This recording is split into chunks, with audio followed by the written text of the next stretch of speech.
नमस्कार दोस्तों, आप देख रहे हैं हिट फिट न्यूज टीवी और मैं हूं हरनाम सिंह बड़वाल। दोस्तों, देश के अंदर आम चुनाव हो रहे हैं और 7 चरणों में चुनाव होने वाले हैं। 4 चरणों के चुनाव हो चुके हैं और अब केवल 3 चरणों के चुनाव बाकी हैं। आधे से ज़्यादा लोकसभा सीटों पर चुनाव हो चुके हैं और 4 चरणों के अब तक के जो चुनाव हुए हैं उसके बारे में पूरे हिंदुस्तान में जहाँ जहाँ भी चुनाव हुए वहाँ से इसी प्रकार की खबरें आ रही हैं कि मोदी जी तो गयो, यानी मोदी जी की विदाई तय है। और ऐसा मैं इसलिए कह रहा हूँ क्योंकि जितने भी विपक्षी पार्टियां हैं या इंडिया गठबंधन है,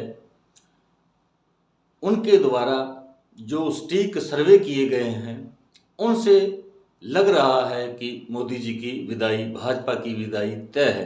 क्योंकि हरियाणा हो, पंजाब हो, अन्य कई स्टेट हैं जहां भाजपाई प्रत्याशियों को गांवों के अंदर घुसने नहीं दिया जा रहा।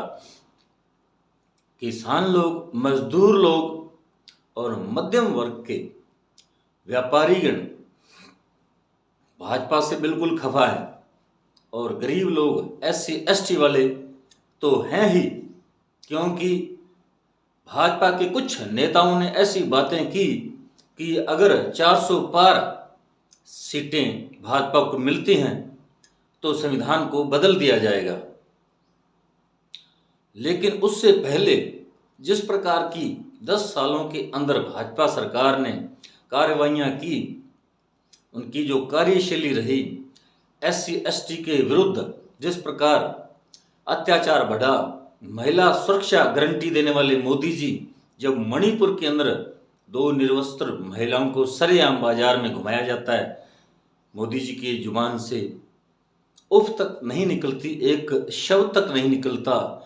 जब महिला पहलवान जंतर मंत्र पर धरना दिए, 2 महीने से भी ज़्यादा समय तक बैठी रही, डटी रही, उस समय भी मोदी जी चुप रहे। वो देश की वो ऐसी महिला पहलवान थी जिन्होंने हिंदुस्तान का पूरी दुनिया के अंदर नाम रोशन किया था। इसलिए मोदी जी के झूठ, उनके जुमले सुन सुनकर आम लोगों के, आम मतदाताओं के कान पक चुके हैं और हकीकत अब बिल्कुल सामने आ चुकी है। मोदी जी एक तरफ पूरे देश के 140 करोड़ लोगों को अपना परिवार बताते हैं तो दूसरी तरफ मुसलमानों को घुसपैठिया बताते हैं, उन्हें अधिक बच्चे पैदा करने वाली कम्युनिटी बताते हैं। और उन्होंने केवल मुसलमानों ही नहीं, उन्होंने हिंदू महिलाओं, हिंदू लोगों को भी डराने का काम किया है। एक तरफ वो कह रहे हैं कि हिंदू महिलाओं के जो मंगलसूत्र हैं वो कांग्रेस पार्टी जब सत्ता में आएगी तो ये मंगलसूत्र भी एक्सरे कर जांच करेगी कांग्रेस और ये मंगलसूत्र भी छीन लिए जाएंगे, घर छीन लिए जाएंगे और देश की संपत्ति पर पहला हक मुसलमानों का है। इस प्रकार की झूठी बातें कर करके मोदी जी को लगता है, मोदी जी अब 60 आ गए हैं, उम्र दराज हो चुके हैं, देश चलाना उनके बस की बात नहीं है। वैसे तो 2014 के बाद से, जब से वो सत्ता पर काबिज हुए हैं, देश के प्रधानमंत्री बने हैं, तब से लेकर आज तक उन्होंने कोई भी ऐसा काम नहीं किया जिसके आधार पर हम कह सकें कि वो पूरे देश के प्रधानमंत्री हैं। उन्होंने पूरे 10 वर्षों के अंदर केवल हिंदुओं का ही अपने आप को प्रधानमंत्री होने का प्रपंच किया या जुमले सुनाया, ऐसे लोगों को बरगलाया और हिंदू लोगों को ध्रुवीकरण करने का प्रयास किया और ऐसे बातें करके वो कामयाब भी रहे। वो धर्म के नाम पर राजनीति करते रहे, हिंदू मुस्लिम के बीच नफरत पैदा करने में वो कामयाब रहे और हिंदू ध्रुवीकरण होने के कारण ही वो लगातार 10 वर्षों तक प्रधानमंत्री पद पर रहे हैं। लेकिन अब जनता जनार्दन समझ चुकी है, सबको पता चल चुका है कि देश के जो बुनियादी मुद्दे हैं, महंगाई है, बेरोजगारी है, महिला सुरक्षा की गारंटी है, शिक्षा है, स्वास्थ्य है। तो इन चीज़ों पर मोदी जी ने 10 वर्षों के अंदर कुछ भी नहीं किया। केवल वो हिंदू मुस्लिम की राजनीति करते रहे, कभी पाकिस्तान को बीच में घसीट लाते हैं। अब पूछिए मोदी जी से कि लाल लाल आंखें चाइना को दिखाने वाली वो आंखें अब कहाँ गई? 4000 वर्ग किलोमीटर भूमि पर मोदी के प्रधानमंत्री पद पर रहते हुए चाइना ने उस पर कब्जा कर लिया। वहाँ अब निर्माण कार्य भी चल रहा है, लेकिन मोदी जी साइलेंट हैं, चुप हैं। इतने कायर और डरपोक प्रधानमंत्री आज तक हमने हिंदुस्तान में नहीं देखे हैं। तो डॉक्टर मनमोहन सिंह को मोनी बाबा के नाम से बोलते थे, लेकिन अब खुद मोनी बाबा बने हुए हैं, चाइना के नाम पर एक शब्द भी मुंह से नहीं निकालते हैं। अब आस पड़ोस के छोटे छोटे देश भी हिंदुस्तान को आंखें दिखाने लगे हैं, डराने लगे हैं, धमकाने लगे हैं, क्योंकि वो चाइना के प्रभाव में आ चुके हैं। क्योंकि मोदी जी जब हिंदू मुस्लिम की राजनीति करने लगे, तभी से आस पड़ोसी मुस्लिम देश हों या दूसरे लंका हो, नेपाल, भूटान हो, वो भी कहीं ना कहीं मोदी की इस राजनीति और इस रणनीति से सहम गए और उन्होंने भी रुख चाइना की तरफ कर लिया। विदेश नीति में भी मोदी जी पूरी तरह से फेल रहे।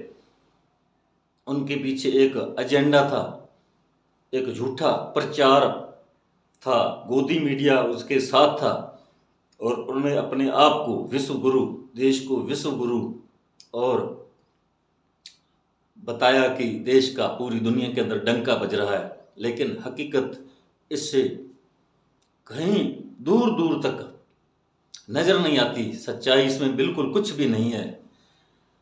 जो 2 लाख युवा लोग विदेशों में मेहनत मजदूरी करने, नौकरी प्राप्त करने के लिए जाते थे, उनकी संख्या डबल से भी ज़्यादा हो चुकी है, यानी दोगुनी से भी ज़्यादा संख्या हो चुकी है। लोग यहाँ रोजगार नहीं मिलने के कारण विदेशों में जा रहे हैं। यहाँ केंद्र की जो नौकरियां 30 लाख पद खाली पड़े हैं, मोदी जी ने उन्हें भरने का कोई प्रयास नहीं किया। ऐसा क्यों? इसके पीछे रणनीति क्या हो सकती, क्या साजिश थी मोदी सरकार की? क्यों नहीं ये पद भरे गए? सेना की भर्ती को भी उन्होंने कुचला। जहां सैनिक 15-20 वर्षों के लिए भर्ती होते थे, उनका जो कार्यकाल 4 वर्ष कर दिया गया और सैनिक को अग्निवीर नाम दिया गया। अब जो भी अग्निवीर शहीद होता है, उसे कोई शहीद का दर्जा नहीं दिया जाता, उन्हें एम्बुलेंस तक नहीं उपलब्ध कराई जाती। ये दुर्दशा कर दी है हिंदुस्तान की मोदी जी ने। और अब जो चुनाव हो रहे हैं, इन चुनावों के दौरान भाजपा नेताओं के पास, मोदी जी समूह के पास कोई भी ऐसा अपना रिपोर्ट कार्ड नहीं है जिसे लेकर वो जनता के बीच जाएं और ये बताएं कि हमने ये काम किया है, और इन कामों के आधार पर उन्हें मतदान करें। लेकिन ये जिस प्रकार उन्होंने जुमले दिखाए, लोगों को बरगलाया, वही अब चीजें मोदी जी के मार्ग में अरोड़ा बनकर खड़ी हैं। मोदी जी इस बार बिल्कुल, मोदी जी हों या भाजपा, सत्ता में नहीं आने वाली। और ये जो सर्वे आ रहे हैं ताजा, उनसे यही बिल्कुल स्पष्ट हो चुका है। अब ये निर्विवाद हम कह सकते हैं कि भाजपा के लिए एंटी इनकम्बेंसी की लहर चल रही है पूरे हिंदुस्तान के अंदर, और मोदी जी भाजपा सत्ता में नहीं आने वाले हैं। क्योंकि जो आम लोगों के बुनियादी मुद्दे हैं, जिनके आधार पर आम लोग सत्ता सौंपते हैं किसी भी राजनीतिक दल को, अगर उन पर वो पार्टी, वो राजनीतिक दल, सत्ताधारी पार्टी काम नहीं करती, तो कोई हक नहीं है कि वो फिर से उसे वोट मिले और वो सत्ता पर काबिज हो।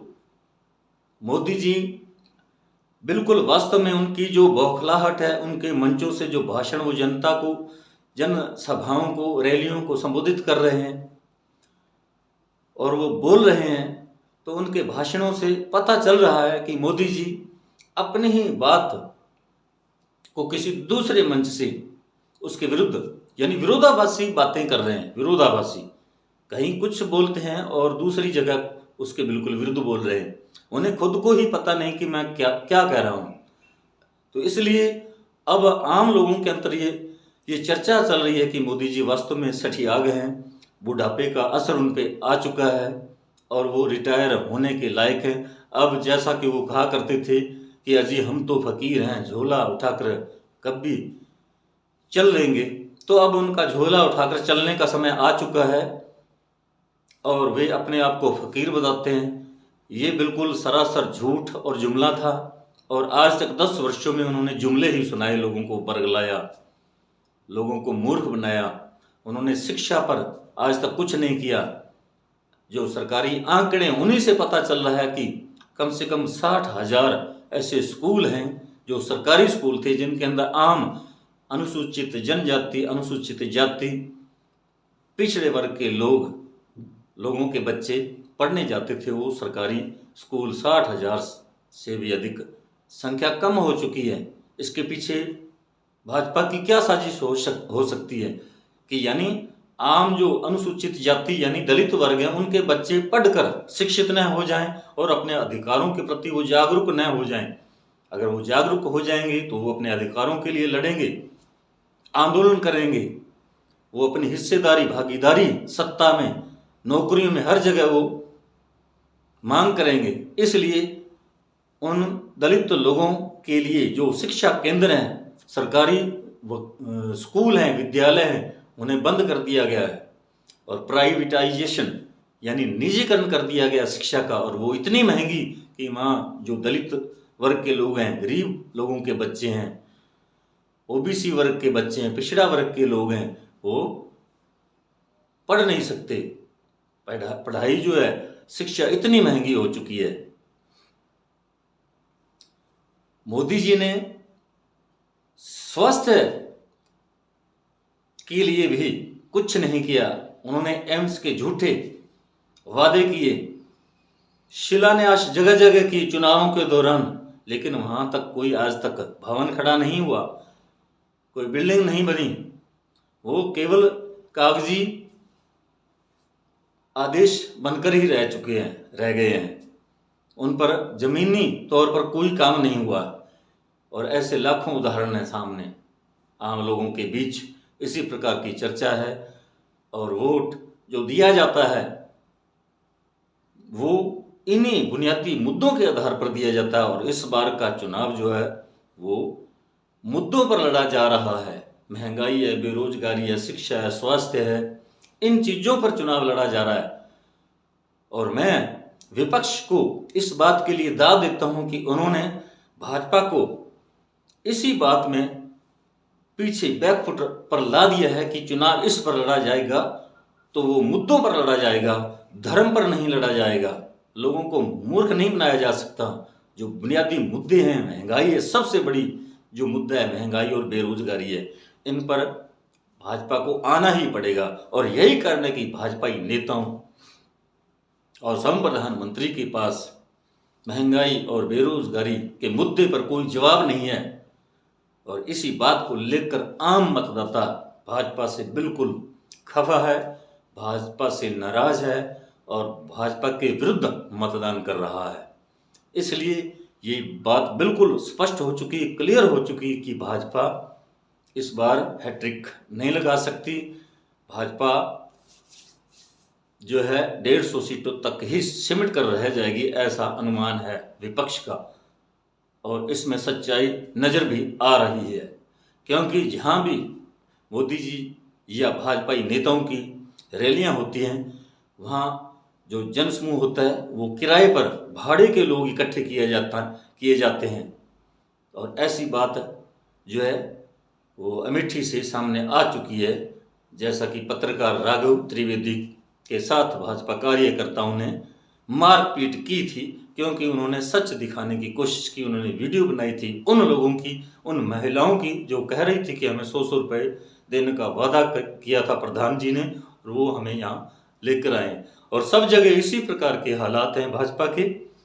और कहीं भी जब मोदी जी या भाजपा के लोग मंच से जाते हैं, रैलियां करते हैं, रोड शो करते हैं, तो वहां आम लोग जो हैं वो देख रहे हैं सोशल मीडिया के जरिए कि किस प्रकार वहां करोड़ों रुपए उड़ाए जा रहे हैं, खर्च किए जा रहे हैं। ये पैसा कौन सा पैसा कहाँ से आया है? ये वही पैसा है जो इलेक्ट्रल बॉन्ड के जरिए, यानी चंदा दो और धंधा लो, ये जो इलेक्ट्रल बॉन्ड के जरिए पैसा इकट्ठा किया गया था, वही पैसा अब इन रैलियों में, चुनावों में खर्च किया जा रहा है, लुटाया जा रहा है, झूठा प्रचार किया जा रहा है। तो इस बार भाजपा की नैया डूबने वाली है। तो साथियों, हमारा ये वीडियो कैसा लगा कमेंट बॉक्स में जरूर लिखकर बताइएगा। यदि आपने हमारे hit fit news TV channel को अभी तक सब्सक्राइब नहीं किया तो प्लीज़ सब्सक्राइब कर लें, वीडियो को अधिक से अधिक शेयर करें, लाइक करें। आपका बहुत बहुत शुक्रिया, धन्यवाद, राम राम, सत श्री अकाल।